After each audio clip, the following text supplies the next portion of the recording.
इस वक्त हम मौजूद हैं मेयो हॉस्पिटल के एमएस डॉक्टर इफ्तिखार अहमद के ऑफिस में और हम ये मालूम करने आए हैं कि डॉक्टर साकिब महमूद अगवा हुए हैं, 3 रोज़ हो गए हैं और इस डिपार्टमेंट में थे। यहाँ पे सर्जरी में से पता लगा है हमें कि सर्जरी वार्ड में थे वो।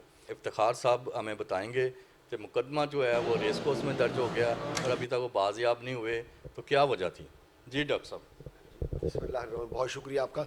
देखिए, ये डॉक्टर साकिब महमूद हमारे पास एज पोस्ट ग्रेजुएट रेजिडेंट के तौर पे काम कर रहे थे चेस्ट सर्जरी वार्ड में, और इसके बारे में कोई पहले ऐसा प्रीवियस कोई भी हमारे पास रिकॉर्ड मौजूद नहीं है।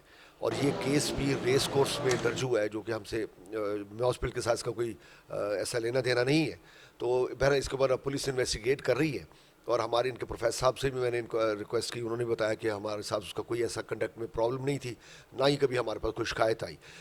Since last Wednesday he was absent. उन्होंने उसकी एबसेंस मार्क करके हमें सेंड भी कर दी है। तो अब देखें, अल्लाह ताला जो पुलिस अब अल्लाह खैर रखे उसके बारे में इन्वेस्टिगेट करेगी, तो उसके बाद वो ऑब्वियसली क्लियर हो जाएगा इंशाल्लाह मामला। जी डॉक्टर साहब ने हमें बताया कि मुकदमा जो है रेस कोर्स थाने में एफआईआर दर्ज हुई है और उनकी मिसेस की जानिब से, और यहाँ से वो एबसेंट थे, इनकी लगी हुई हैं तकरीबन कोई हफ्ता हो गया। कैमरामैन नईम दानिश के साथ फरीद बाबर।